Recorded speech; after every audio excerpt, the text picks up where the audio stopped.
I am doctor Faraz Firishta here. अब मुझे बहुत खुशी हो रही है आप लोगों के साथ फिर से जॉइन होने में, स्पेशली क्योंकि हम गुजर रहे हैं रमज़ान के महीने से। तो बहुत सारी क्वेरीज़ आई हैं मेरे पास रमज़ान को लेकर। मैं कुछ क्वेरीज़ को आज आंसर करूँगा कि जिससे मैं कहूँगा कि पेशेंट्स को काफ़ी बेनिफिट होगा।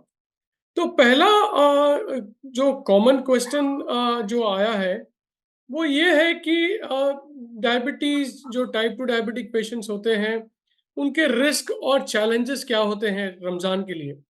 मैं कहूँगा कि ये एपिसोड शायद हम पहले शूट करना था बट नेवरदलेस लेट हो गया तो कोई बात नहीं। डायबिटिक पेशेंट्स को सबसे इम्पोर्टेंट है कि आपको आपकी शुगर को पहले ही कंट्रोल करना है। तो अगर आप रमज़ान के महीने में फास्टिंग का अगर आप प्लान करते हैं, तो आपको आपके कंसल्टेंट जो फिज़िशियन है, एंडोक्रिनोलॉजिस्ट है, डायबिटोलॉजिस्ट है, उनसे 1 महीने पहले ही मिलकर आपकी शुगर्स को कंट्रोल करना है। अब मैं होपफुल हूँ कि आपका शुगर कंट्रोल है और आप रमज़ान के महीने में से गुज़र रहे हैं। तो मोस्ट ऑफ द टाइम ये होता है कि जो पेशेंट्स की दवाइयाँ होती हैं, उसे जनरली डॉक्टर्स उस दवाइयों को रिवर्स कर देते हैं। जो अगर इंसुलिन होता है, उसे रिवर्स कर देते हैं। मतलब अगर जब आप रात में जो इंसुलिन का डोज़ होता है, वो हम सुबह में कर देते हैं और जो सुबह का डोज़ होता है, हम उसे शाम में कर देते हैं। क्योंकि डॉक्टर्स का ये एक मेन एम होता है कि आपका रमज़ान का महीना अच्छे से जाए और आपकी शुगर इसमें फ़ॉल भी ना हो, जिसे हम कहते हैं हाइपोग्लाइसीमिया। तो मैं होपफुल हूँ कि आप आपके डॉक्टर्स से मिल चुके होंगे और इसके बारे में एडवाइस ले चुके होंगे। अगला क्वेश्चन आता है कि कोई स्पेसिफिक रिकमेंडेशंस है क्या? हम शुगर की मॉनिटरिंग कैसे करें? तो मैं कहूँगा इस्लाम में और स्कॉलर्स जो इस्लाम स्कॉलर्स हैं, वो उसने ये बात क्लियर कर दी है कि रमज़ान में आप ब्लड दे सकते हैं। तो ब्लड लेने से आपका रोज़ा इफ़ेक्ट होता है, ब्लड आप बिल्कुल दे सकते हैं। तो आप अगर टाइप 2 डायबिटिक पेशेंट हैं, तो हम कहते हैं हमारे पेशेंट्स को आप सुबह में एक बार जब आप उठते हैं सहर के लिए, तब आप आपकी शुगर का टेस्ट करिए और शाम में 5 बजे इफ्तार का टाइम जो होता है 6 साढ़े 6 के बीच, तो उसके 1 डेढ़ घंटे पहले ही आपकी शुगर सबसे लो होने का चांस होता है, हाइपोग्लाइसीमिया का रिस्क सबसे ज़्यादा होता है। तो आपको जब चेक करना है आपको 5 बजे और जब आप इफ्तार करते हैं, इफ्तार के डिनर लेने के 2 घंटे के बाद, तो ये शेड्यूल होता है। तो दिन में हम पेशेंट को एडवाइस करते हैं दिन में 3 बार चेक करने के लिए, हफ्ते में 2 बार काफ़ी होता है टाइप 2 डायबिटिक पेशेंट्स के लिए। मैं यहाँ पर टाइप 1 डायबिटिक पेशेंट्स के बारे में नहीं बात करूँगा क्योंकि टाइम कम है। तो सुबह सहर के टाइम पर जो होता है 4 से साढ़े 4 के बीच, शाम में 5 बजे और रोज़ा छोड़ने के 2 घंटे के बाद। तो अगर हम रोज़ा छोड़ रहे हैं साढ़े 6 बजे तो साढ़े 8 बजे आपको चेक करना है। इससे आपके जो फ्लक्चुएशंस होते हैं वो हमें बिल्कुल पता चल जाता है।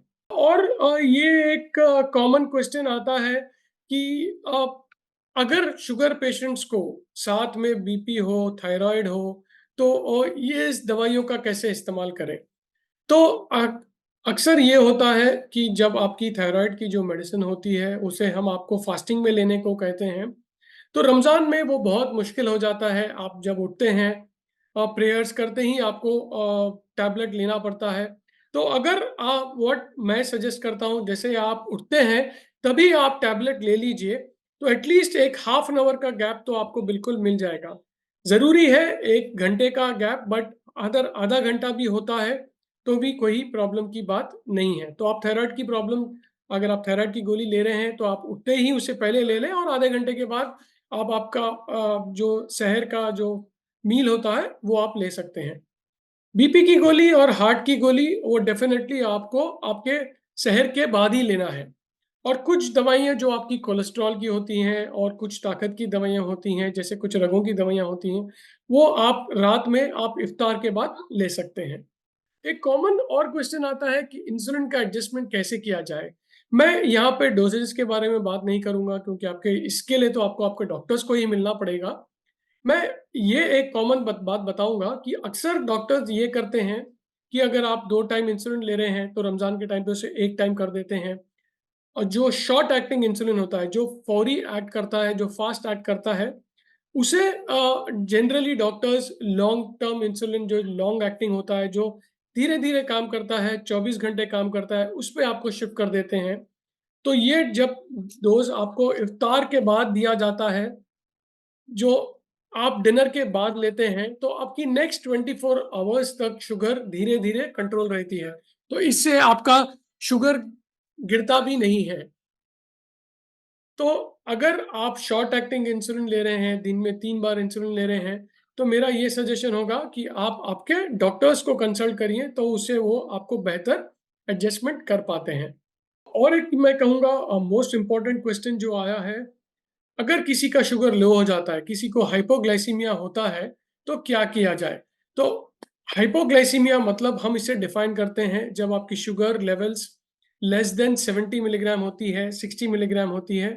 तो अक्सर इसमें आपको कॉमन सिम्पटम्स का ध्यान रखना है।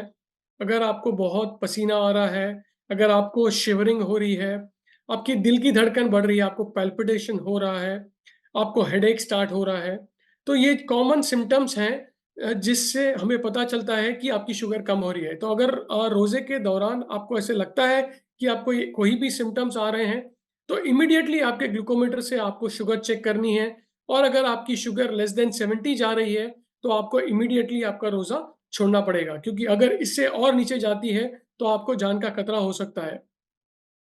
अब इसे हम चेक कर लिए, अब हमें क्या करना है? तो इमीडिएटली आपको जो भी आपके पास लिक्विड शुगर होता है, तो अगर आपके पास ग्लूकॉन-डी हो या लिक्विड का कोई शुगर का जूस हो या फ्रूट जूस हो, ये आपको एक 200 ml ग्लास में लेना है। क्योंकि अगर आप सॉलिड शुगर लेते हैं, मतलब अगर आप स्वीट खाते हैं, तो वो फिर अब्ज़ॉर्प्शन के लिए टाइम लेगा। तो इसीलिए एडवाइज़ेबल ये है कि आप शुगर को लिक्विड फ़ॉर्म में लें, तो वो इमीडिएटली अब्ज़ॉर्ब होगा और आपकी शुगर्स मेंटेन हो जाएगी।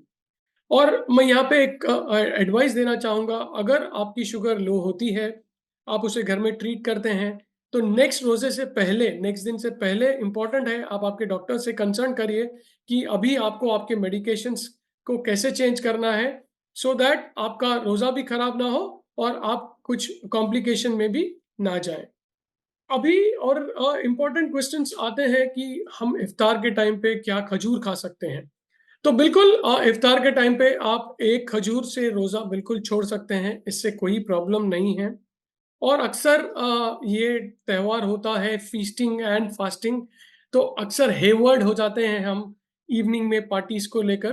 तो मैं यहाँ पे एक सिंपल सा सजेशन दूँगा, अगर आप जब रोज़ा छोड़ते हैं, तो उसके टाइम पे डेफ़िनेटली आप एक खजूर से छोड़ सकते हैं, कुछ फ्रूट से छोड़ सकते हैं। एक कटोरा जो होता है, उसमें जितने फ्रूट्स आते हैं, उतने ही फ्रूट से आप छोड़ सकते हैं।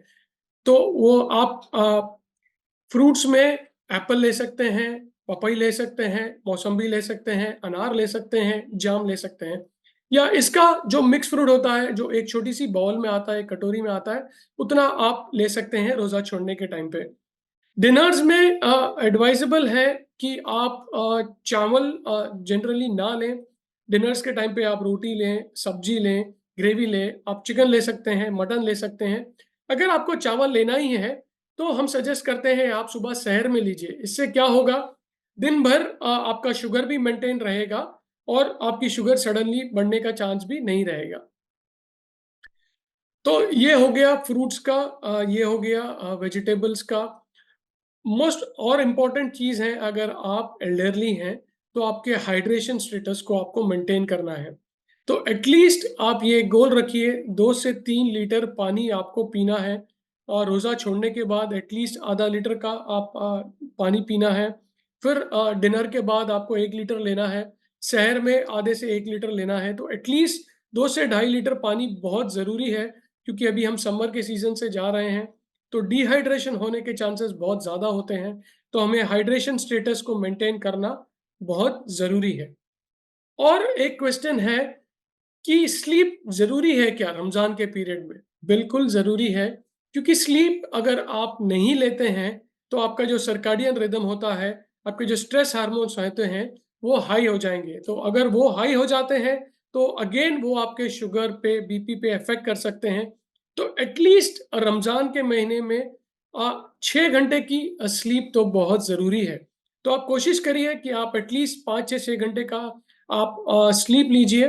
तो जिससे एटलीस्ट आपका स्लीप साइकिल मेंटेन होगा, आपके दूसरे जो सर्काडियन स्ट्रेस हार्मोन्स हैं, वो भी मेंटेन होंगे। तो एंड में मैं ये कहूँगा, हाइड्रेशन का बिल्कुल मेंटेन करिए। लिमिटेड क्वांटिटी में फ्रूट्स का इस्तेमाल करिए। अगर आप फीस्टिंग कर रहे हैं, जो कि बहुत आई वुड से हमारे पास कॉमन है, तो हफ्ते में 1 बार या हफ्ते में 2 बार बस, उससे ज़्यादा आपको फीस्टिंग नहीं करनी है, क्योंकि ये जो शुगर का राइज़ होता है, ये भी बहुत डेंजरस होता है। इसको भी हमें प्रिवेंट करना है। तो आपके जैसे डॉक्टर्स ने बताया है मेडिकेशंस टाइम पे लीजिए, तो मैं कहूँगा कि आपका रोज़ा भी अच्छे से जाएगा और ये फेस्टिवल का महीना भी बहुत अच्छे से जाएगा। सो थैंक यू और मिलते हैं हम नेक्स्ट वीक कुछ और आइडियाज़ के साथ। Thank you.